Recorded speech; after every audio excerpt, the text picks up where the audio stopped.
Good evening. We've got such a wonderful program, we should get started here. Welcome to the final week of the Townhouse Forum, tonight in the evening with Jeffrey Lent and Ernest Hebert. I'm John Stableford. I'm part of the committee who puts this together. I would ask you to, if you're interested, to speak to Jim SCHLEY, to me, to Therese Linehan about our program for next year, suggestions. We start meeting fairly soon about that. So if you have thoughts, we'd love to hear from you.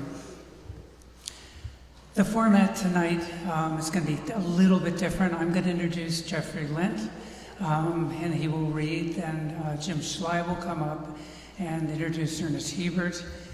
When that's over, Jim will meet with the two novelists at the table and conduct a discussion that we can have audience participation. I will be running the mic to people. Just raise your hand and wait for the mic so we can be sure to hear you when that happens. And our goal is to conclude around 8:30. We're grateful for the sponsors that make this possible. The Jack and Dorothy Byrne Foundation, Brook Road Catering and Bakery, which does the food for the supper for our guests, Mascoma Savings Bank, and Patricia Palau Design, who manages our website and our Facebook page. We'd also like to thank our partner, the Norwich Bookstore, for bringing books for sale each week. In the corner here you'll see, and if you haven't had a chance to look at what they have, there'll be time after the reading, after the program, and both authors will be, I'm sure, willing to sign books at the end. Finally, we'd like to thank the Friends of the Memorial and Harris Library for the desserts that they've provided every week, delicious desserts, for the support and the backup. We'd like to thank Roz Finn for collecting at the door, and like to thank you for your contributions as you come in. The donations are completely by choice, that every cent of it goes to the new book fund at the library.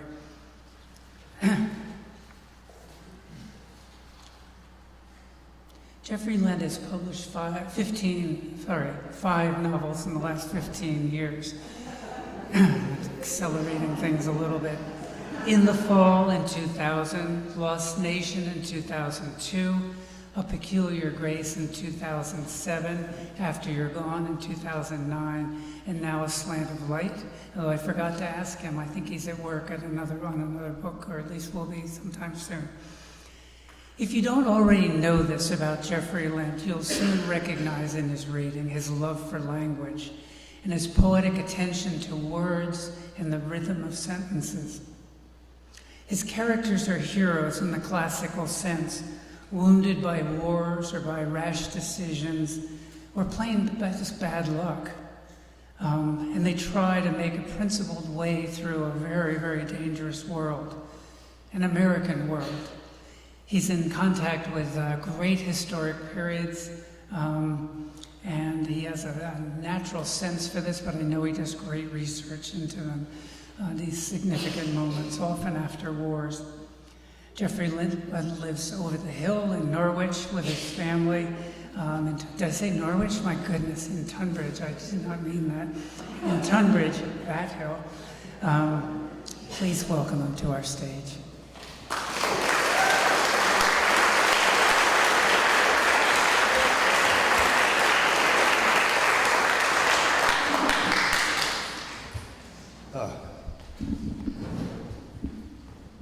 There. How's that? Okay, good.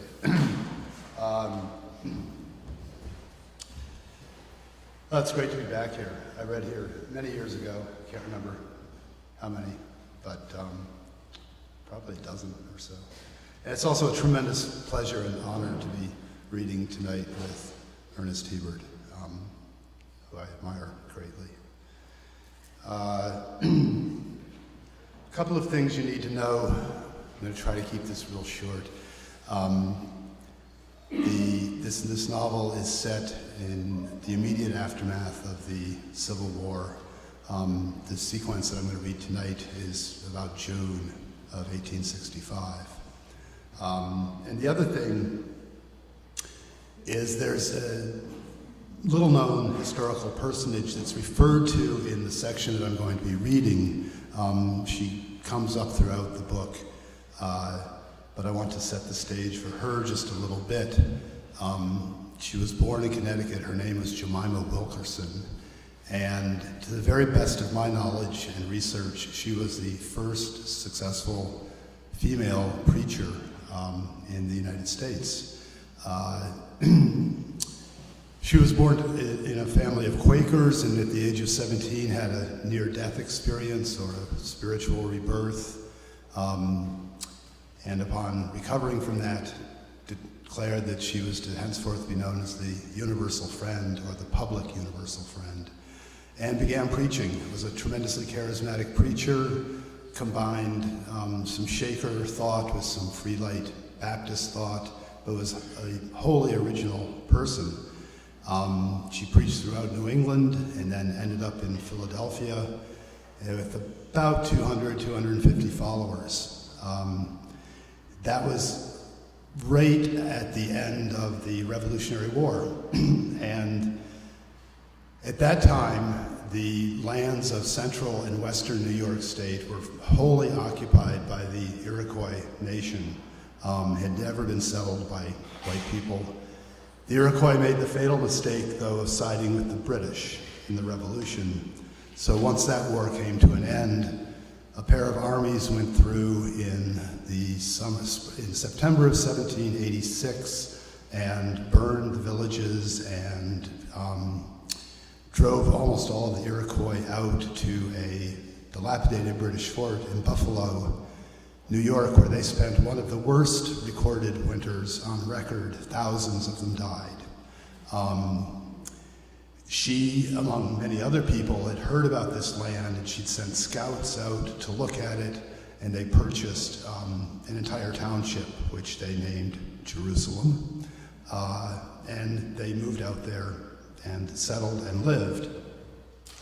She got a charter from the state of New York as a simple legal precaution, but she never established a formal church, even a structure. She preached in different areas and places. So when she died, there was no succession. Nothing was set up to keep this going except a way of life, which is what she'd been preaching about. And so part of the book is also about the power struggle that takes place a generation down following her death. But that's later on from what I'm going to read tonight.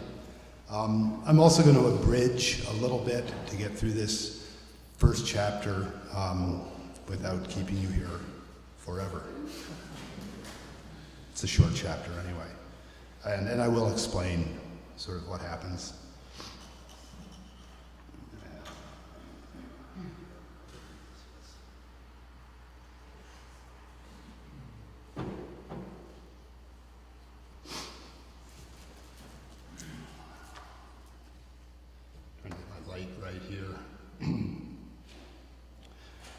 The boil of dust rose from the road, still hidden below the curve where the land fell away toward the lake, hidden also by the green stand of Fulton's cornfield, between his own dooryard and the curve. But somehow he knew what was coming, could picture the flashy two-wheeled gig he'd not yet seen but had heard more of than he wished. He turned to where his younger hired man stood between the team of mules, holding each by the bridle, and the mules seemed to know what was coming also, both shifting foot to foot, the line still looped around the near mules outside haying. They were setting out to make hay. Malcolm Hopton spoke to the hired boy, Harlan Davis. "Get me something." "What? Get you what?" He turned back, could hear the rattle of gravel under the wheels and the snapping trot of a fast horse, and the gig came into view, leaping in the heat mirage of the road. Amos Wheeler in a slick suit, hatless, his hair the color of wet clay plastered back with the wind, reining up a blood bay gelding. Beside him on the narrow seat, squeezed tight, one arm around Wheeler's waist as an anchor against the day, sat Hopeton's own wife. Until this moment, he hadn't laid eyes upon her in 4 years, come September. Later he'd say he couldn't remember what happened next, as if he were back in the worst of the war, but in fact he recalled every moment of it, much like the war itself. Bethany's black mass of curls was pinned under an oversized hat, but wild as ever, matching the glisten in her eye, her lips improbable as a small split plum, barely traced with road dust. She called Malcolm's name as Wheeler brought the gig to a stop in the yard. Wheeler wrapped the lines around the whip socket, and young and unburdened by any hardships of the past years, came out of the gig with both feet in fancy patent boots and an outstretched hand, grinning, only the slip of fear in his eye.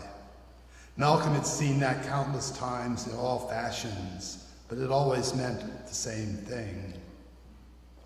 "We've done our best to hold things together, Mr. Hopeton. You sorry son of a bitch." Then he was moving fast to the pile of gear next to the empty waiting hay wagon, where he snatched up a neck yoke evener and came back around swinging it, flailing right through Wheeler's upraised arm and shattering his jaw and the side of his head and popping one eye from its socket. The mules broke free of Harlem, snorting and farting as they fled for the safety of the barn. Wheeler's dead on the ground, or nearly so, one leg kicking like a dying dog, trying to right itself. One hand scrabbling against gravel. Hopeton stepped forward, straddled the man, and lifted the evener. There was a cry from behind as Harlan tackled Hopeton, trying to get both arms around his chest. And even in the moment, Hopeton knew the boy was trying to save Hopeton from himself. He had the evener in his strong left hand, and so drove his right elbow back into the boy's ribs, knocking the wind from him and causing him to stumble back.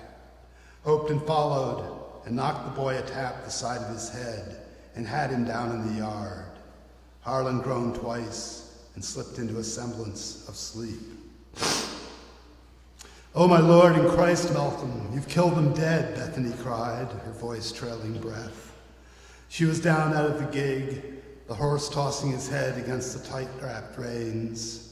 Someone had trained it well, most likely Amos Wheeler. "Bethany," he said, "oh, Bet, you ruined yourself and done your best upon me as well." Even wrapped in the white linen duster and sun hat, she was lovely as ever, blooming cheeks made more so by the pallor welling over her, her wide, frighted eyes. For a moment he was dulled, the brackish taste back in his mouth, limbs heavy, and he dropped the evener. Just so she brought out from under the duster a two-barreled Derringer and pointed it at him, the bores alarmingly large in her small, clenched hand. Then came the crack and a fire-sear and smack against his right rib cage, the scar tissue there hard as leather, from when he'd been pinned against the already trodden bodies with a bayonet 2.5 years earlier. His right thumb shot off moments before that. He threw himself upon her, his size and strength all within muscle memory of the countless ways toward survival, as he caught her around her waist, pulled the gun from her hand, even as he spun in a circle like a dervish, hurling her down near the haying gear, where she landed with a thump and snap as her head struck against the ground. Amos Wheeler was hitching his way toward the stack of gear, seeking a weapon of some sort. Hopeton jumped forward and snatched up a 3-tined hay fork and stabbed Wheeler in the chest over and over until his palms burned from the sliding fork handle. He stopped, cupped his hands over the end of the handle, and leaned, breathing, the tines in the dirt. He looked over at Bethany. There was blood coming from her mouth and nose. The duster had come open, revealing a yellow dress with white lace trim over the tight bodice, high button boots under the long skirts. How small her feet were. Her eyes were open, void, the long gaze of the dead he knew so well. Sometime during all this, the fancy horse had bolted, running itself in the gig against the side of the hay wagon, where both were tangled in the side slats. Hopeton looked up and down the road to the curve, the one way where all this had come from, the long flat stretching away in the slow swell of land toward the east, where some few miles away it turned down toward the next lake. There was no one in sight. He expected no one. Everyone else would be out doing what he should have been. It would be evening before anyone happened along. He went to work with a heightened crisp efficiency, the task of the moment at hand. He wrapped the duster back around her, then lifted and carried her around the barn, where he laid her on the grassy berm, one side of the ramp that led into the upper reach of the barn, the ramp where he'd hoped to unload wagons late that afternoon. Back around to the front, where he took Wheeler's legs by the boots and hauled into the same place, but with no care or dignity in placement. He'd taken Wheeler on when he was still a boy, against better judgment, and was thus rewarded. Finally, he rolled Harlan Davis over. The boy was breathing, but insensible. He carried him into the stable end of the barn and laid him upon a heap of barley straw, yellow as sunlight. He went to the stone trough with its steady dripping pipe from the rainwater cistern, took up the battered tin cup, dipped and drank, then refilled the cup and teased a small amount of water down the boy's throat. A blue and purple clump the size of a walnut stood out from his head over his right ear where Malcolm had clouded him. Now he pauses and takes care of the horses and the mules, because that's what you do next. And he leaves one of the mules ready to, he leaves the bridle on one of the mules so that he can ride him later. Now Hopeton went to the house. He didn't know to what purpose, but still he went. It was much as he'd found it almost 2 months ago. The parlor furniture, in what she called the dining room mahogany pedestal table and matching chairs, gone. Much the same upstairs with only the old shuck and cotton mattresses remaining. The kitchen still held the large range. He'd guessed because either it was too cumbersome to move, or as likely no one had the ready cash for such a luxury. He got his purse with the slender sheaf of weathered bills from the drawer, put his town jacket on over his work shirt, and lifted his summer straw from the peg. He left the house with no idea but to get Harlan Davis to Dr. Ogden in the town.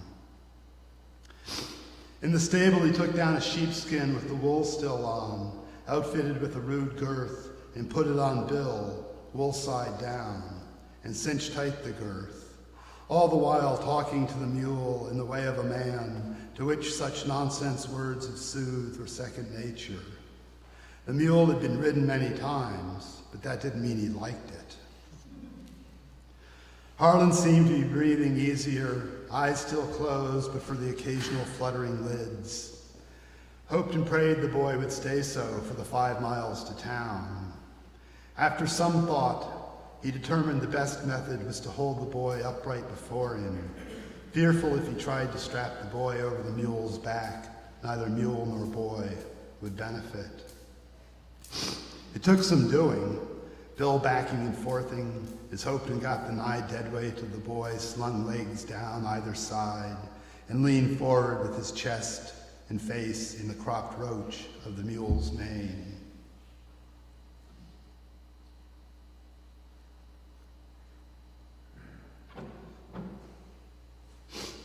Off they went, Malcolm's strong left arm holding Harlan upright tight against him, pressing with his thighs to keep the boy's legs in place, his right hand holding the loop of rope. Once out on the road and turned toward town, Bill settled into an easy, long stride. Harlan fell off the hay wagon and struck his head on a stone. Malcolm's story for the doctor and any passers-by met upon the road. Accidents happened all the time. And Malcolm hoped and knew that any he might meet, known or unknown to him, would know the story of his disgrace, his scandal, his near ruin, some perhaps in greater detail than even himself. He'd managed to rectify some, but far from all, since he'd walked up this same road in mid-May. But it did not occur to him that he'd moved beyond rectification of any sort or kind until he stood in the doctor's office after delivering Harlan and the story and proffered bills from his purse, which Dr. Ogden refused, instead looking Hopton up and down, and Hopton briefly studied his own blood-smattered clothes, not well hidden by the coat open to the summer heat. He remounted Bill and made his way through the back streets of town to come out on a westward course where he cut cross lots and along smaller back roads toward Jerusalem, where Bethany and her kind had settled and lived. Then northward into the wildlands of the Italy hills, his destination not vague but precise, to hide. It's really warm up here.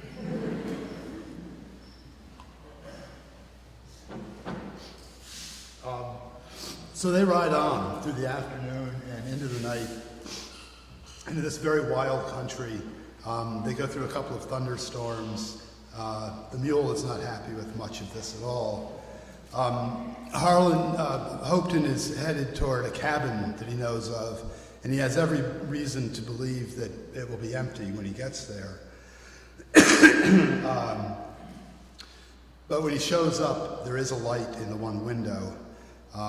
He gets off the mule and attempts to lead him up into a shed that's attached to the cabin, and the mule will have none of that. Strips the rope out of his hand and disappears into the night. Hopton swore like a quartermaster, then made his way out of the shed and alongside the house, feeling the squared logs fitted tight. The window was the far side of the door, and he'd not peek anyway. A man could get killed that way. He knocked once out of habit, then found the latch string out, tugged it, and the door swung open. He stepped inside. The dwelling was a single low-ceilinged room with a fireplace of blackened stones, a crude table with 2 sawn rounds of logs for seats, 2 shelves of cooking and eating mess, a wide rope-slung bed covered with neat folds of layered blankets and bundles of nets and coiled lines hung on the far wall. On the seat between the fire and table sat a well-muscled man wearing deerskin trousers smeared with fish scales that appeared to dance as the firelight rose and fell.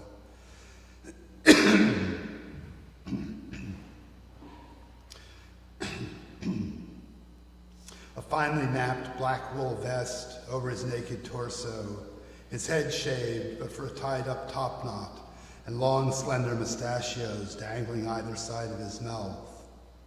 He wore a beaten copper bracelet tight on one wrist and was mending a net draped in his lap with a spool of heavy waxed thread and a large needle. A coffee pot of blackened tin sat in the hearth, as an empty but greasy spider over dying coals raked also onto the hearthstone.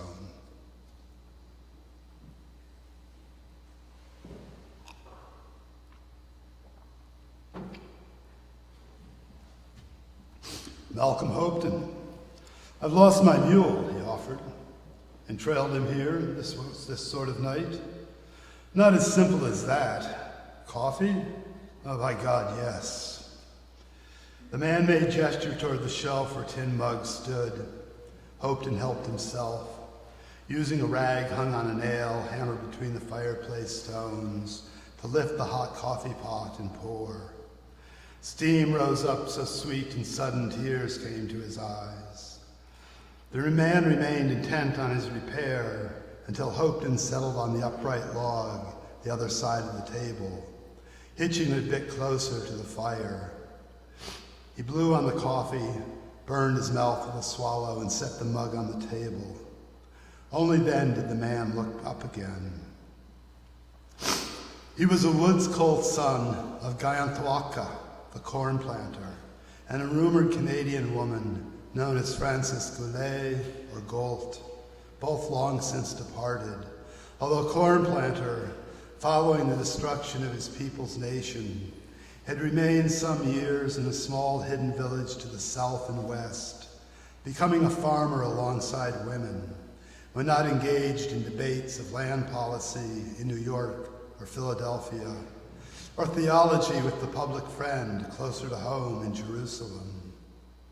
This one alone of his several sons made his own version of his father's life, hermit-like in the woods. John Crow. If he had another name, none in the white community knew it. John Crow said, "I was out on the water this morning, and there was high clouds burned away where sun come over the hills. So I pulled my set lines and nets, good hauls anyways, and got back to my camp at Rock Glen, set to cutting and gutting out those side slabs, had my salting rack set and ready, when a little wind come from somewhere behind me, from east of there, and went out over the water, made a bit of frothy chop, and came back to blow cold over me, maybe 9 of the clock." He paused with eyes set on Hopton, who said, "Don't play magic with me." John Crow resumed mending net. "I like to be where it's warm and dry, comes a heavy rain. That coffee all right? I brewed it for supper, but the beans is from last winter. I learned in the war to take what comes and be glad when it does. And you have lost a mule. Just recent." John Crow nodded, set his net and mending gear upon the table, and said, "The rain has not washed you clean as you might hope. Your war is not ended, is what I think." Hopton said, "You have heard what everyone else has. I can't say I came from bad to worst, but more like worst to more worst." He fell silent a moment, pondering all John Crow had said, then continued, "I didn't come seeking you, but to find a place to rest quiet. I thought you was at the lake." "Did you kill the man stole your woman?" Hopton paused, then said, "I did what had to be." "If a woman is so easily stole, or was she?" "She'll trouble me no more." Hopton took up his coffee, his body suddenly thick-limbed and leaden. "You think not?" Hopton shook his head, not to deny the possibility, but against his sluggish mind. He said, "It's a cursed day," then added, "Those people she come from, followers of that friend person. Her father is a lunatic, the mother a little better." John Crow said, "My father told me the public friend was the only white person he ever met wasn't crazy." Hopton shook his head. "I'd not know. Bethany, I knew her better than any other could, I surely thought. 'Twas Wheeler I miscalculated, and that's a fact. I'm in a terrible agony of mind, trying to figure it. Since the war, little in the world makes sense, and once you see part of it that way, all else follows. It's rest you need. Take the bed. I'll finish my mending work, silent as a footstep." Hopton stood. He was both rattled and about to fall down. "I thank you for the refuge, and the coffee, and offer of a bed. But before I lay my head, I'd step outside to try and spy my mule." John Crow nodded. I think you should. Hours later, Malcolm Hopeton woke to sunlight splintered by the summer leaves, but casting through the open door and over the blankets under which he lay in a sweaty knot. Dredged from deep sleep, for moments he did not know where or why he was, thinking it only another bivouac in some abandoned house, slave quarters, the like. That is quickly the prior day and night returned upon him, and he touched fingers to the welt on the scars of his side and groaned, fresh images flickering behind his eyes to join the trove already there. He stepped from the bed and rocked unsteadily upright. He still wore his trousers and the work shirt. Thought then of how he might have made hay and felt the sharp pang. Why had they chosen that day to return? Why not one or the other of them alone? Wheeler he'd have dealt with the same given the chance, but Bethany, Bet, why'd you not return on your own? Hard questions he had, but he knew from Harlan Davis harder answers from her. How it all had changed by riding in together. From fear of him, he guessed, and rightly so. He'd answered that question. His boots were beside a fresh fire in the hearth, and a new pot of coffee stood beside them, his empty tin cup as well. He sat and laced his hard-used feet into the boots and filled the mug. This time when he did, he stood more easily and took himself outside. John Crow was sitting on a plank bench under the shingle overhang, dressed in the same deerskins, but in place of the vest, wore a balloon-sleeved, bright green, open-necked shirt, and wound round his head was a turban of faded scarlet. John Crow said, "A fresh morning. Have you seen my mule?" First light, he was rubbing his head against the door. I tried to catch him, but he'd have none of me. I got hold of the rope he was trailing, and we danced about the yard a turn or two, but I was no match for him. Hopeton looked, then back at the man. What direction did he go? Off into the trees, downhill along the stream. I'll walk him down. John Crow stood, put his hands into the small of his back and stretched. I think, friend, you should sit here and drink your coffee. I'll walk up the stream to the waterfall and watch out for what happens. No, Hopeton said. I'll need my mule. He's of no help to you now. Sit and rest. Refill your tin. But it's time I leave, now. I don't understand. Take what peace the morning offers, friend, John Crow said. Can't you hear the hounds?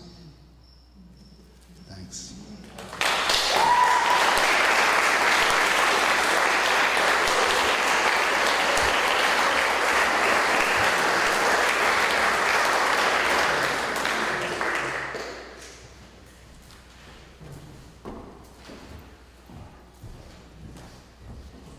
Thank you, Jeffrey.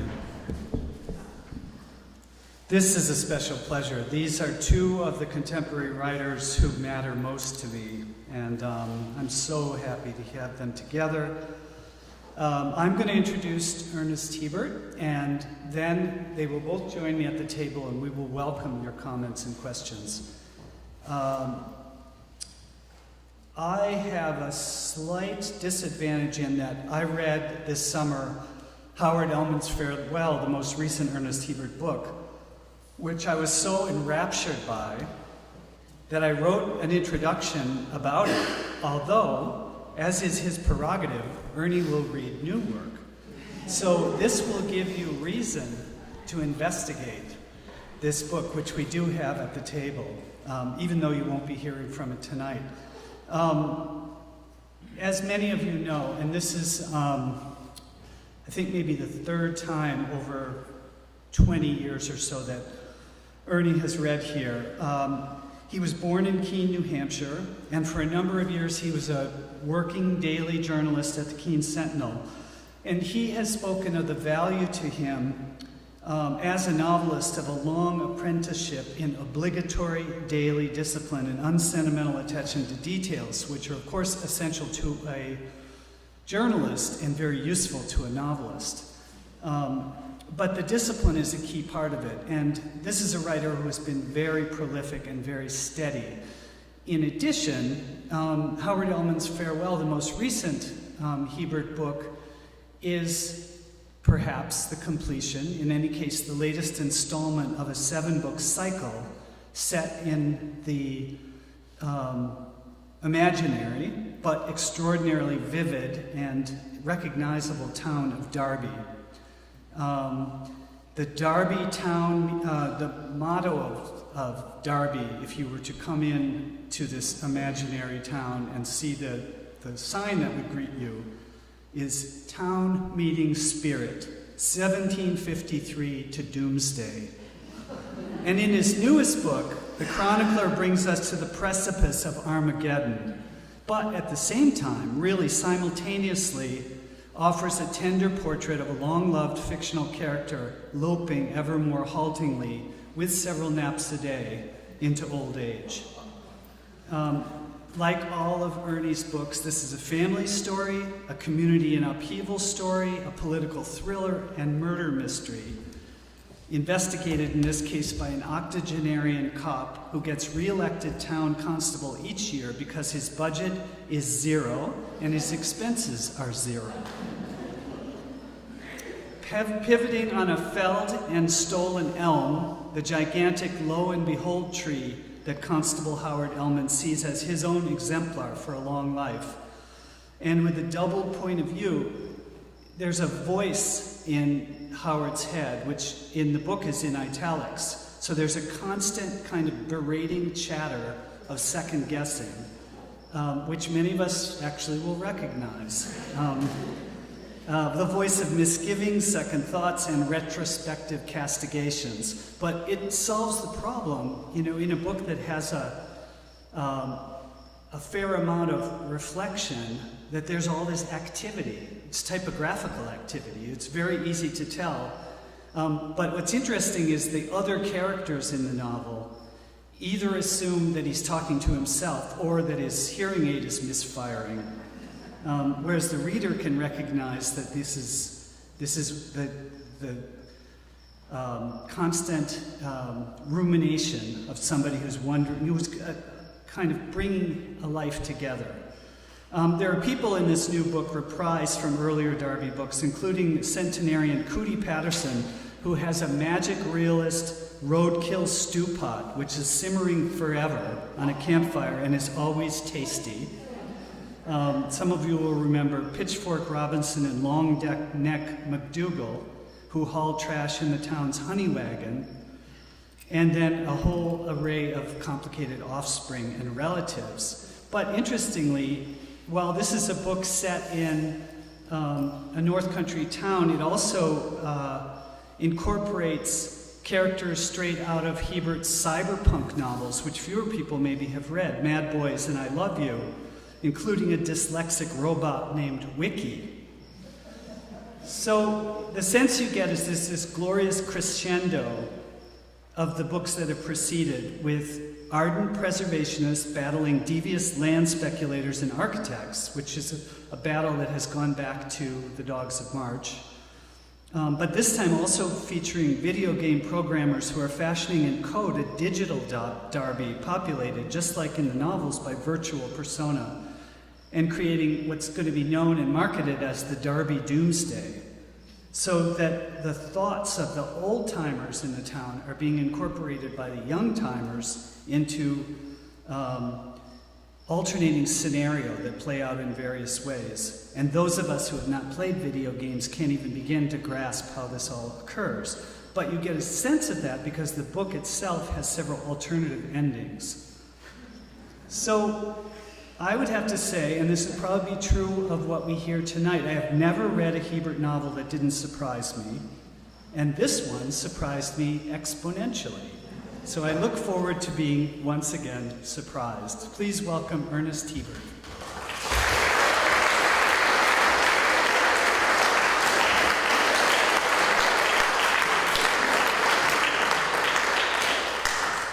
Thanks, Jim. That's more than I deserve, and I deeply appreciate it. I was in Newport, New Hampshire last week, and I was talking to the librarian at the Richardson Library. I said, "Who's hot?" She said, "Jeffrey Lent." So, you got fans of you.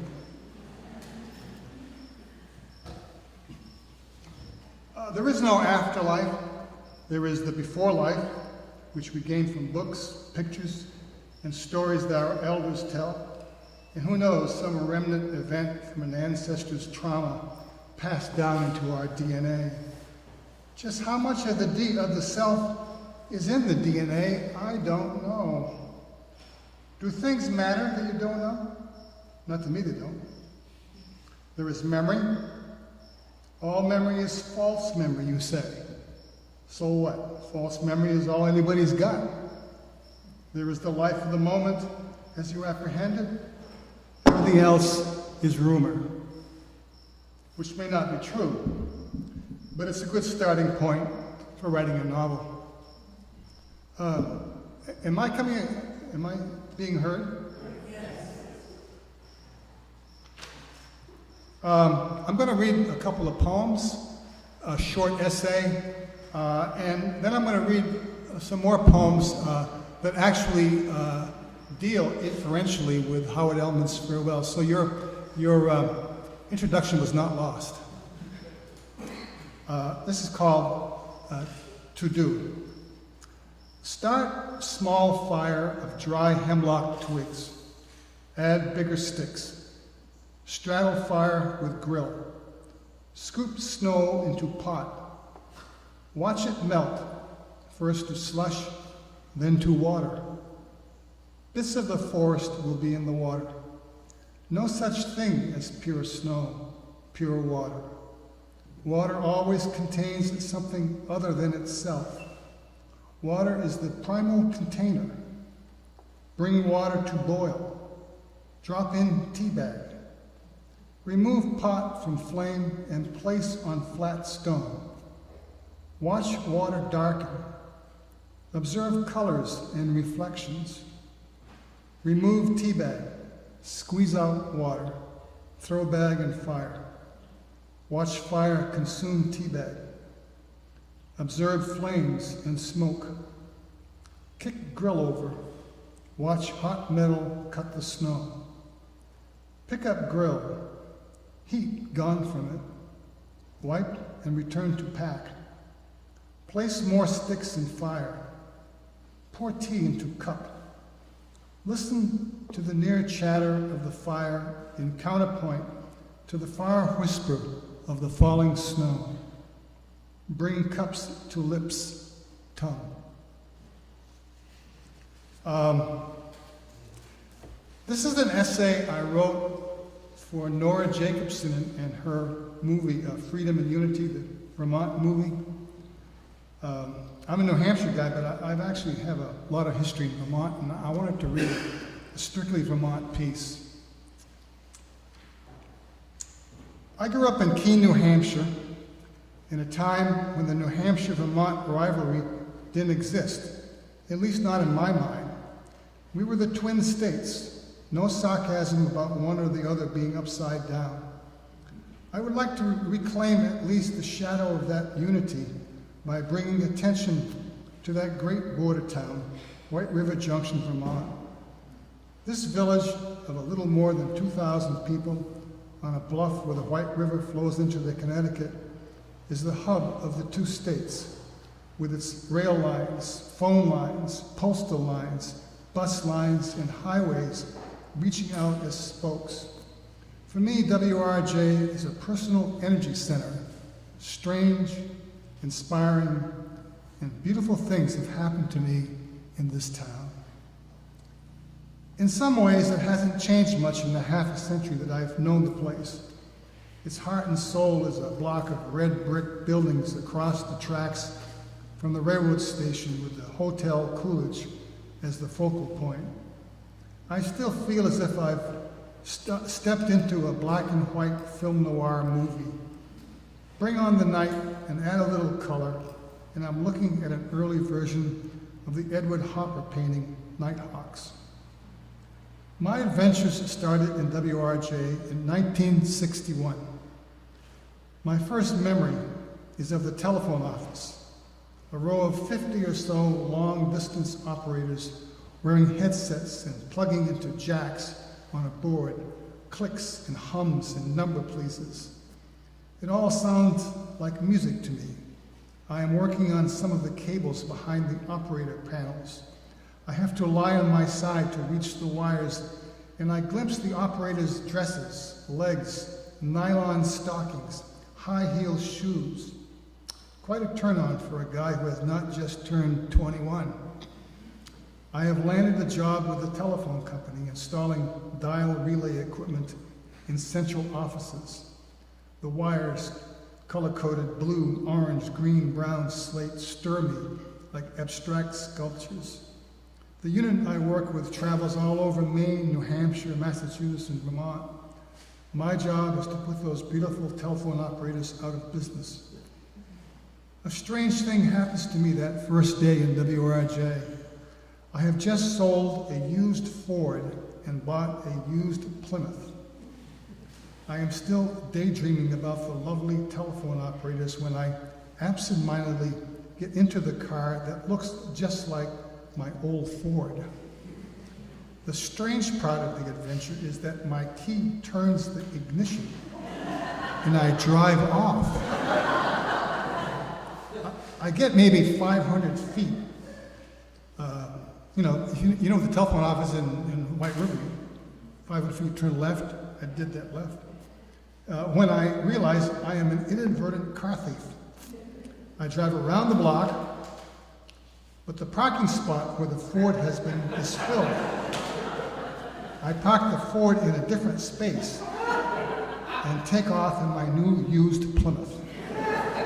I wish I could see the look on the Ford owner's face when he finds his car relocated. A week later, I land a date with a telephone operator about my own age. I buy her a burger at the Polka Dot Diner, and we go parking and smooch.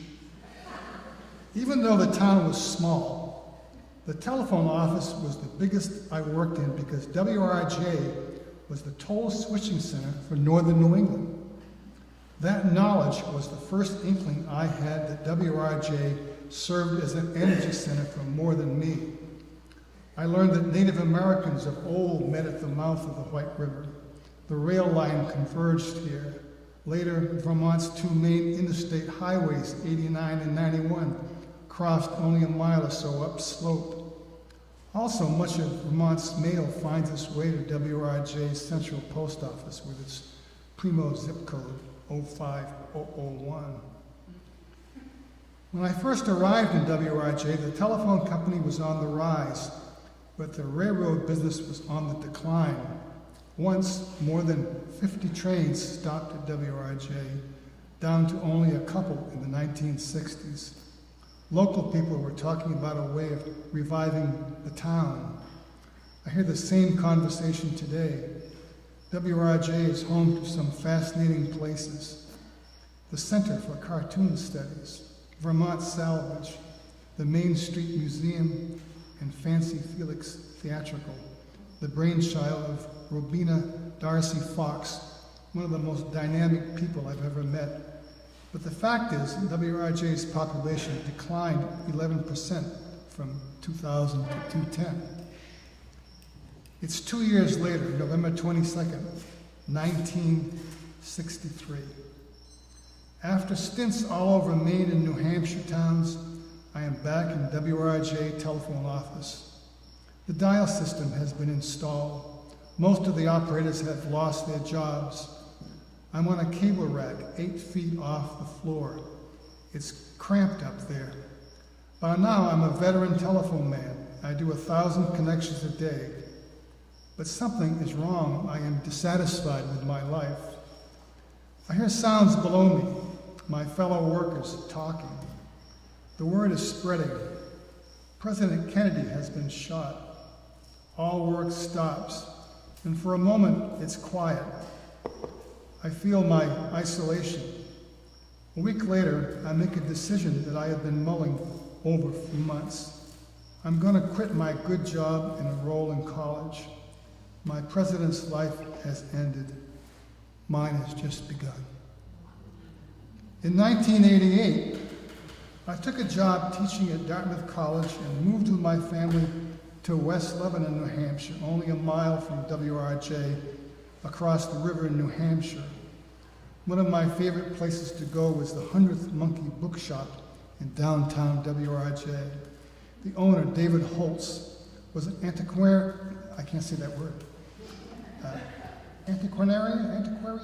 book collector with exquisite taste. There were no junky books in the store, just the best stuff. Dave's dog often liked to lay in the doorway, so you had to step over him to get into the retail space.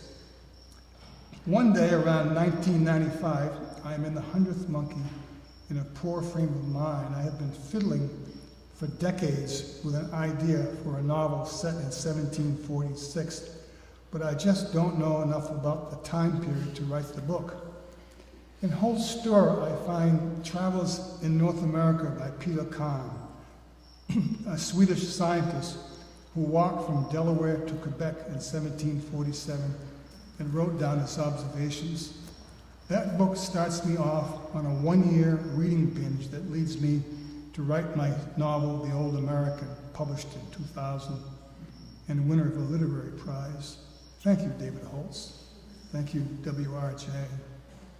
At this writing, Holtz still lives in WRJ, but he's closed his retail store in the town and moved it to the Colonial Antiques Markets in West Leb.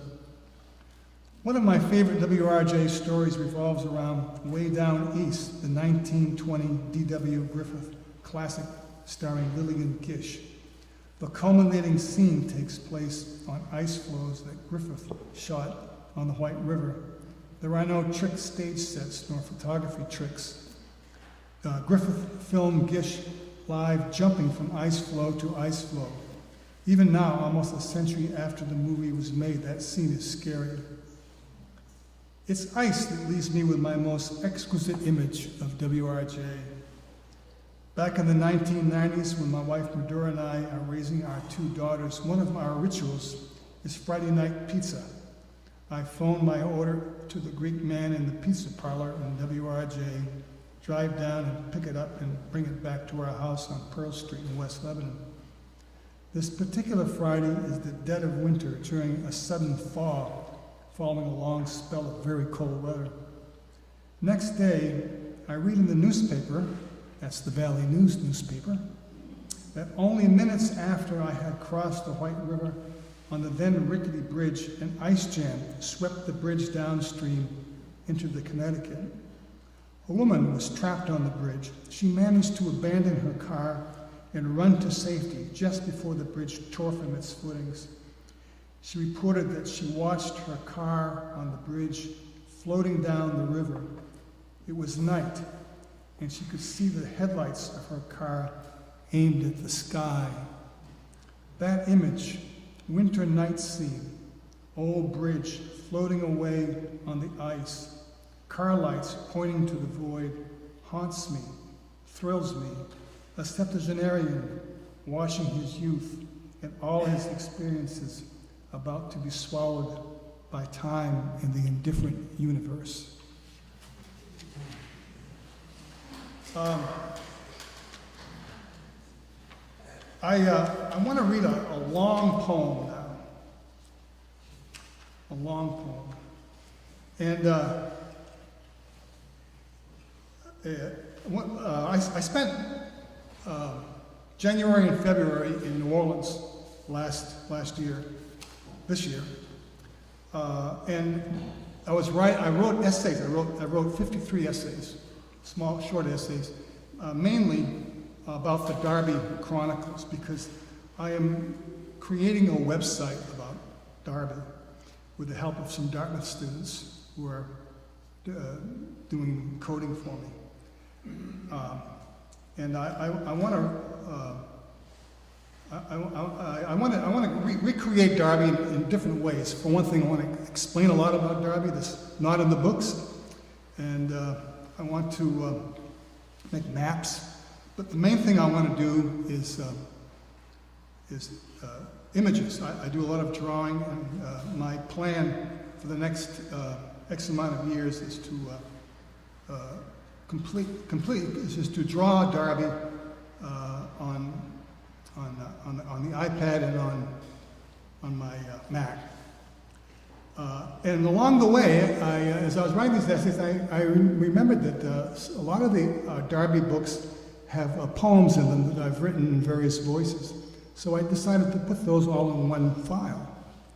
And as I was doing that, for some crazy reason, it just triggered something inside me, and I just exploded and began to write, and wrote an entire book of poems, which is going to be in the Derby series. And I'm going to read from the name of the book is called The Contrarian Voice. In Howard Ellman's Farewell, as Jim mentioned, Howard Ellman talks to himself, or talks to himself in his head. Now, I know that none of you ever do that, right? You don't talk to yourself, but Howard does, and I do constantly. And I realized that this contrarian voice was actually in all my books. That it's actually something that I did unconsciously, that there's always an argument. So I've tried to write this long poem about what I believe that kind of harkens back to my life before I went to college. I started working when I was 16. I worked in a factory, my father's factory. And I worked for the phone company. And when I started college, I drove taxi. I worked in a hospital laundry. I pumped gas. In graduate school at Stanford, I pumped gas, and I was also the custodian. I cleaned the toilets and did the floor. I formed over the years this real love and respect for working men. I should say working people, but actually I work mainly with men. So it's working men that stick in my head. They were as much mentors to me as my professors. And I've seen a terrible, terrible decline in the lives of working people in the last 20 years. It's one of the things about our culture that makes me sad. So I'm going to read this. This is really from Howard Ellman's perspective.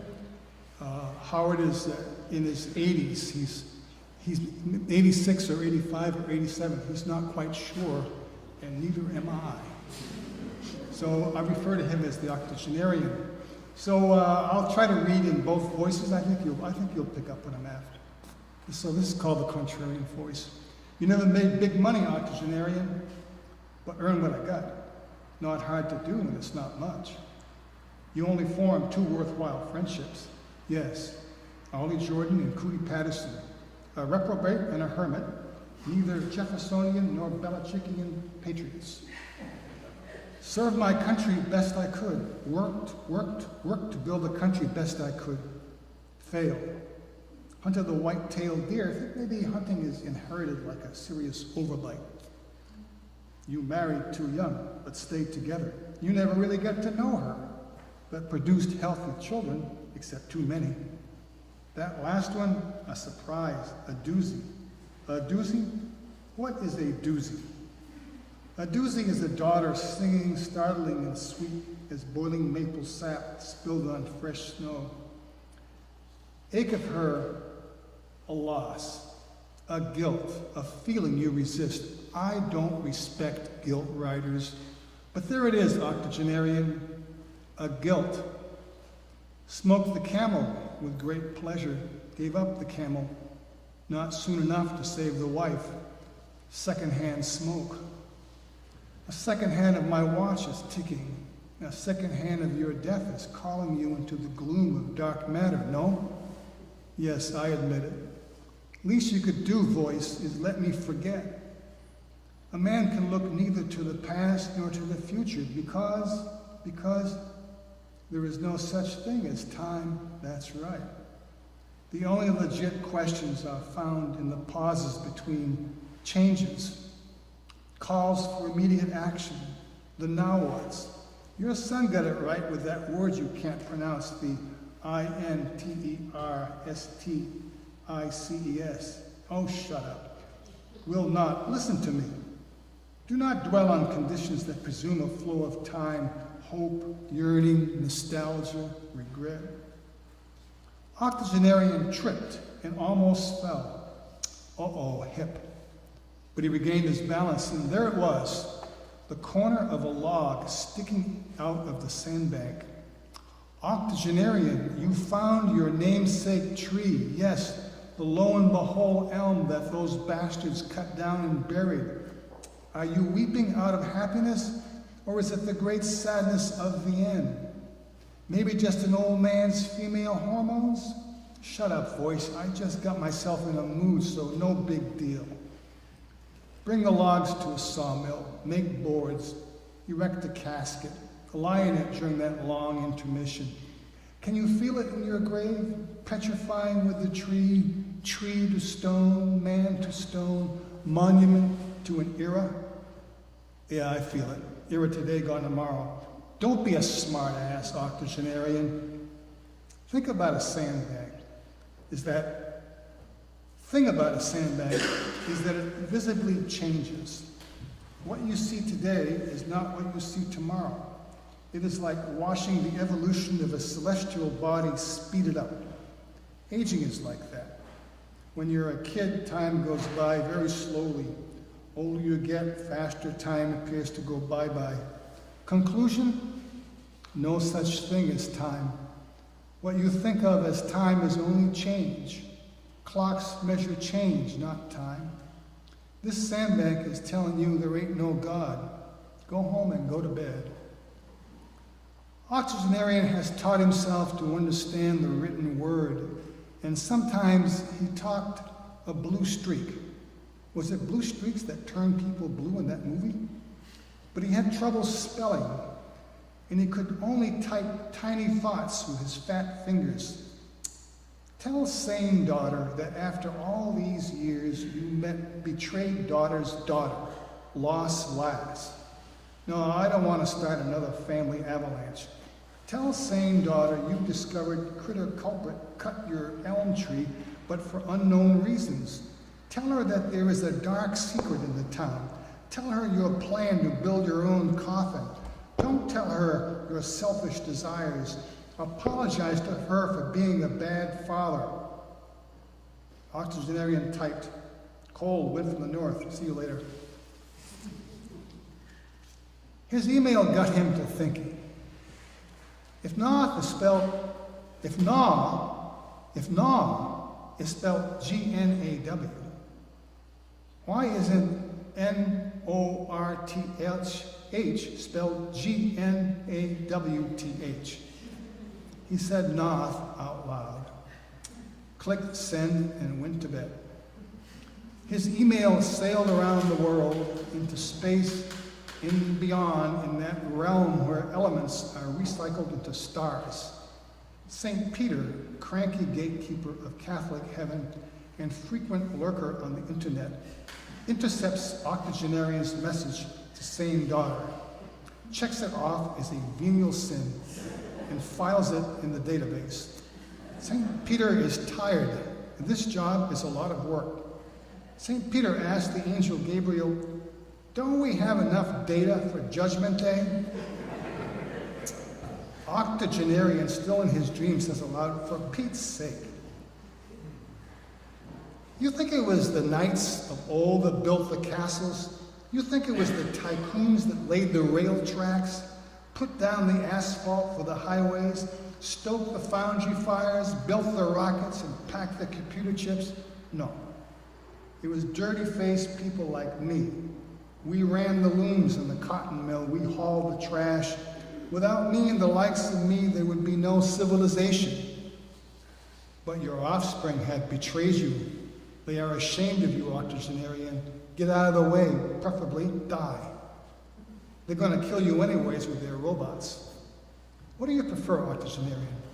Lethal injection, hanging, firing squad, flattened by a steamroller? There are no steamrollers anymore. They all run on diesel. Just a manure of speaking. Yeah, well, everything is a manure of speaking. You can't say nothing without it meaning something you don't even want it to mean, or don't even know you said. Words corrupt everybody, octogenarian. What you think you know is all a big pile of manures of speaking. You don't have a prayer. I don't have a prayer.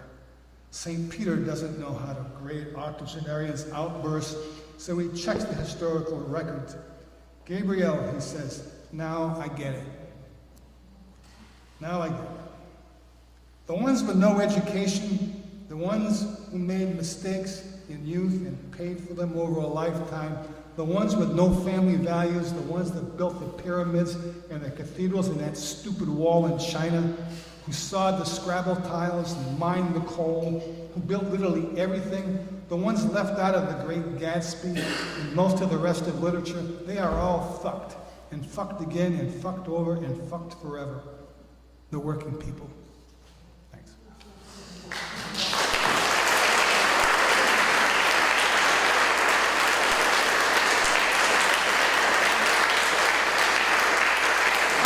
I think that'll do.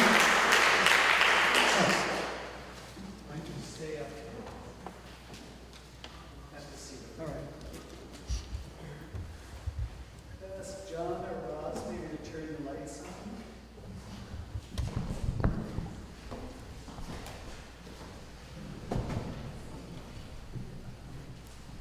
We have enjoyed having this time to talk with our guests the last several years. I can promise you, you won't be trapped. We'll keep conscious of time. But if you have questions, or I won't put either of you on the spot, but if you have a question for each other, that's also an option. So I was just going to start by, I'm going to start with Jeffrey. I'm just astonished in your book by the things, the tools, the tackle, the gear of the horses, and the horses themselves, and the mule. And just tell us a little bit about your history with horses and with farm techniques and the smell of it, not just the things you can look up on Wikipedia. Well, it's pretty easy. I grew up on a dairy farm in North Pomfret, Vermont, and my dad farmed with horses. And because of that, I mean, it was a real mid-20th century hill farm. We had a small dairy, a flock of sheep. He logged in the winter, sugared in the spring, did a little bit of everything. So I grew up that way. So that part was, and I loved it. And we also, in the mid-60s, North Pomfret was becoming more and more like it is today, which is to say, sort of a lot like Norwich, where I don't live. Where you don't live. We moved to this area of Western New York that I'm writing about in this book. And he kept, this was the 70s, late 60s, early 70s. Do you remember Earl Butz, famous Secretary of Agriculture, who said, "Get big or get out"? My dad stayed small. Farm in New York was very fertile.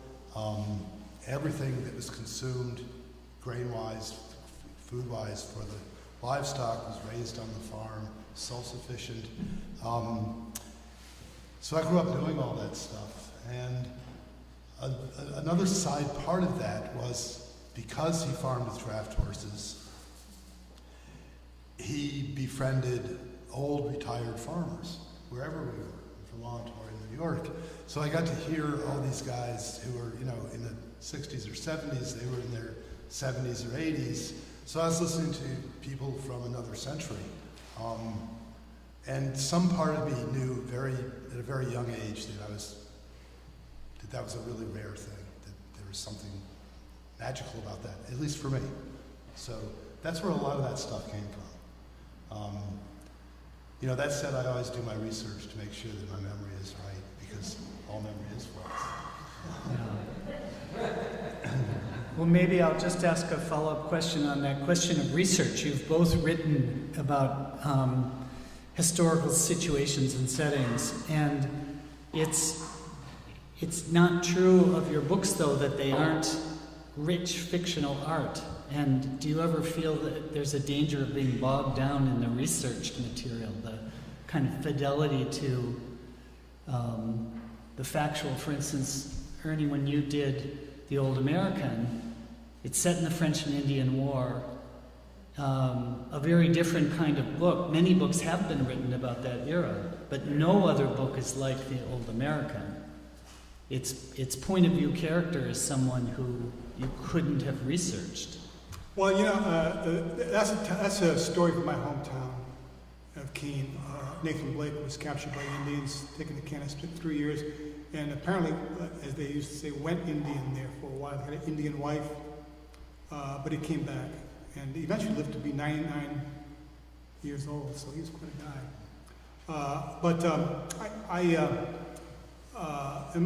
My original idea was to write a book about a builder, because Nathan Blake built the first log house in Keene, and he built the first house for the natives that he was living with in Canada.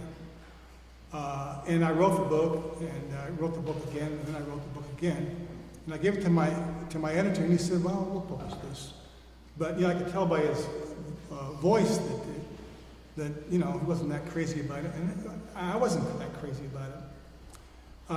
And I realized that the problem I had, the artistic problem I had, was that Nathan Blake, the historical figure, this goes to your question, never really broke. He was a stalwart character all the way through. His Christian faith and his own personality brought him through everything. That's a great human being, but it's not a great protagonist for a novel. Mm-hmm. And so I was stuck. I didn't want to violate the history, but at the same time I wanted to write a novel. And then I remembered the one part about the captor that I read in the Keene history. When Nathan Blake was captured, he took his family to the stockade, and he ran out to let his animals out of the barn. He was a very athletic man, and he succeeded in doing that because he knew they would burn the barn. And he came out the back door, and there was described as an older man holding a musket at him, and Nathan said, "It's mighty early in this morning for this kind of stuff, and I've had nothing to eat." He was just trying to keep us cool, I never expected to be understood. And the Indian said to him in perfect English, he said, "It's a poor Englishman that cannot go to Canada without his breakfast." It's a pretty good line for a savage. And so I realized, that's it. That's my protagonist. And I never even looked at those first 3 drafts. I went back and rewrote the whole book from the perspective of the Native American. Caucus media. But I got to make one more point here on your question about history. In the real world, when Nathan was the captor for 2 years, and his captor died, in which case Nathan married his wife. In my book, he marries the daughter. But because Caucus Media, which is the name I gave to the character, is still around, is the protagonist, he has to continue for the next rest of the book. How can I do that and still keep the history? So I think I've finessed it pretty well. But that's my long-winded answer to your question. I didn't actually mean to interrupt you. I just wanted to make sure people knew that the name you gave this chieftain is Caucus Meteor, which again is not a sort of authentic look up on Wikipedia name of a Algonquin person, but it's the perfect name for that character. So the flexibility that you give yourselves as novelists seems very important. Well, Caucus is a lot of people think caucus is a Native American word. Mm-hmm. So, Yeah. Questions from the town meeting? This is the alternative town meeting. And John will deliver a mic, because even if you think you'll be heard, people will appreciate a little boost. Yeah, I have a. Is this on? Turn on the switch. Is this on? Yes. Question following up on sort of this historical perspective. This is a very speculative question. I'm wondering if you think 100 years ago, 150 years ago, if people saw the world differently than they do now, and I don't just mean that the technology's changed, but was the perception different? Did people think differently back then, as far as you could guess, than we do now? you go ahead. Yeah, I do. And I don't. I mean, certain things remain the same, but I think one of the things that was really interesting for me writing the book that I just finished was that my main character is suffering from post-traumatic stress disorder, and but this was a time before we had a framework for that. We didn't even have the framework of psychology, So that all that thinking that we just carry around and apply didn't even exist. There were some other terms that kind of loosely, lunacy or things like that. But the subtleties that we understand and take for granted every day, we didn't know them. We didn't have that. On the other hand, there were alternate ways of thinking, often faith-based, that I think we also have a really difficult time today comprehending how extraordinarily inclusive they were of the entire universes, the entire world. So that's my. I'm going to pick up from that. Well, so much of the language has changed. Not even the common language, like the word king had a lot more meaning in those days. Today, king, LeBron James is king, right? Basketball player.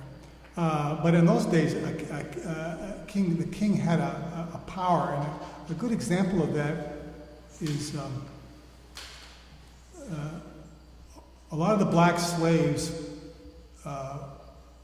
during the War of 1812 believed that the English king was going to free them. So they invested tremendous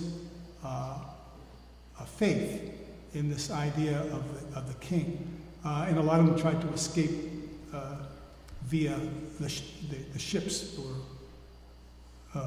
in Chesapeake Bay. I get all this from history by Alan Taylor. So as Jeffrey just pointed out, when you don't have a word for something like post-traumatic stress, you never quite understand it. It's the word that helps you understand it, and because the language has changed, a lot of things have changed. Also, there was a certain formality of language that we don't have today. Right now, I think that language has become, in one sense, more technical. We have a lot of words for all things we never had before, and at the same time, it's been cheapened. The F word is now just another intensifier that everybody uses. Children, kids use it. So the language has really changed. I know that for me, I don't know about you, but for me, the challenge of writing historical fiction is that you know pretty much what people did. And sometimes what they said. But you never really know who they are inside. And that's the job of historical fiction writing, is to try to create that world and try to link the known history with your own understanding of people. And you know, and I think, Jeffrey, I think that your books are, it's almost like a mission you have for that. Yeah, well, I don't know, it's interesting. I figured out that I cannot write about contemporary times because they are fluid. Everything's in flux. But right now I'm working on a book that's set right after World War II in Vermont, and then another part of it is set in the 60s. It's a mother-daughter family story. I like a little perspective. Recently, this past winter, I read, and I'm not going to name it, but I read a very, very popular novel from the 1990s that was contemporary, and I had to keep stopping and thinking, what is that reference? I don't remember that. I don't, you know. So, you know, that's part of the whole language thing too that we're talking about. I think one of the things that helps me is that I never write about actual historical characters, aren't characters on my pages.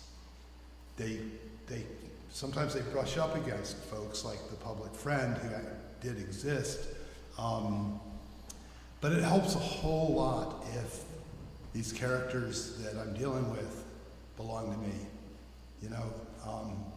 Then what they say, how they say it, that's my job to create, and I don't really have to worry if it's authentic or not, as long as it feels right, you know. And beyond that, I don't really understand the process, which is probably just as well, you know. A friend of mine years ago came up with, and I love this description of what it's like to write fiction, because I'm very visual. I see my scenes in my head, and I hear my characters speaking. So the idea is that, you know, you see visions and hear voices, and if something concrete didn't come out of that, that would be really a clinical issue.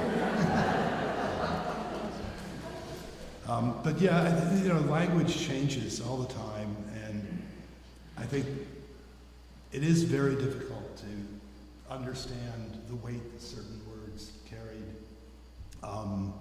And king is a good one. I mean, you know, kings were infused from God. They were divines, you know, who just screwed up royally all the time. But they were, as far as the, you know, the multitudes were concerned. The same references I'm reading a similar a little bit earlier.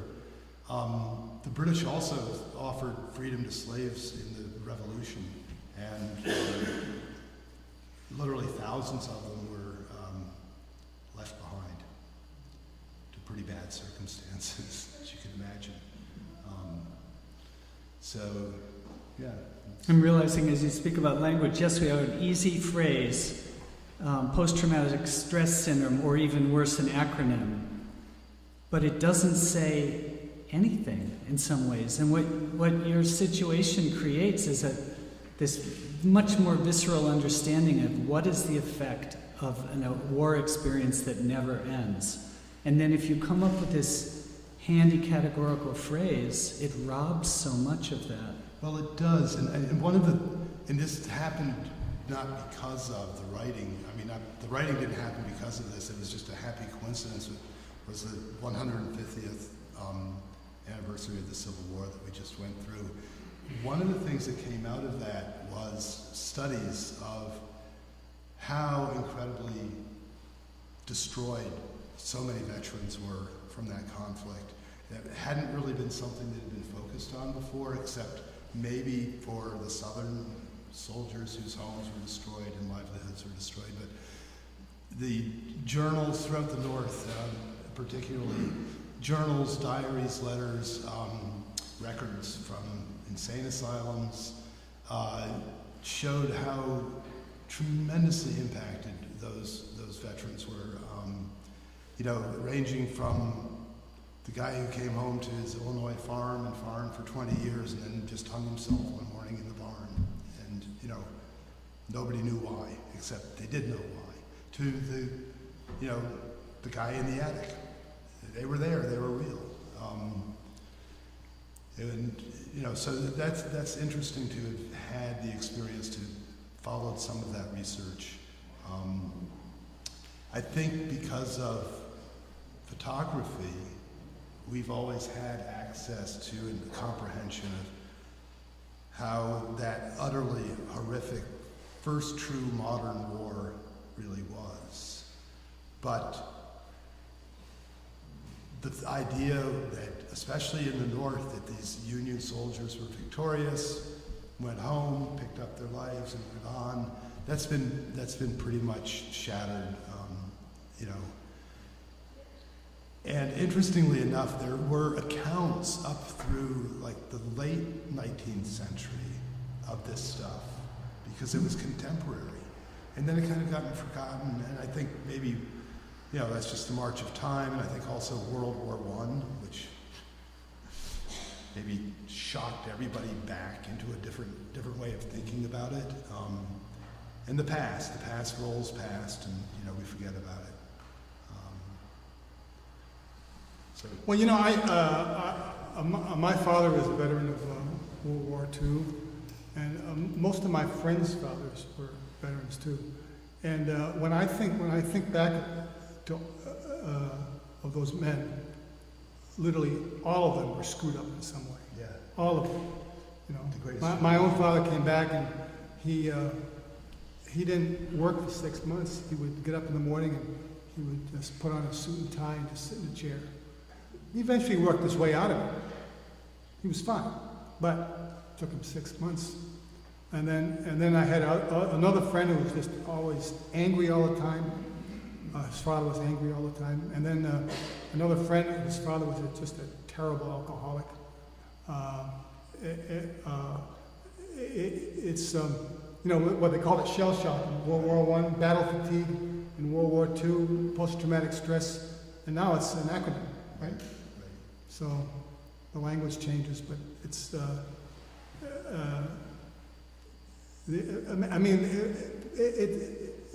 people should not send their sons and daughters to war. They ought to come up with some other routine. Because the sons and daughters, they don't know shit. Yeah, they should send that's why they send young people. They wouldn't send any of you because you wouldn't go. You smart. You all smartened up, right? But young people are easy to persuade. And you may know there's a professor at Dartmouth who's working with veterans with the Iliad. So it's a very old story. John, did you have a question? Your time. Okay, I want to finish. I want to make one more statement, and that's the novel I'm working on right now is set right after World War II, and is a veteran who returns, and he's not in good shape. He's really not in good shape. He's a quiet guy, but he's not in good shape. And so I'm writing this, and I realize that every single one of my novels has an echo of war and how it impacts people. And then I realized, well, there's really been no time in our history where we haven't been recovering from, involved in, or about to enter into again the period of warfare. And it's very possible to write novels about America and ignore that, but I seem to be incapable of doing it. So that's part of what my sense of self is. I'm going to invite people who have questions to come and talk to our readers. In fact, we'll invite them to come down from the Pantheon here. And there are books to be signed. You may have brought books with you. We thank you very much. This series is ending a little abruptly. We had a fourth event that came apart that we're hoping will come back next year with cartoonists. But we thank you, and we thank our sponsors, and we thank our readers especially. And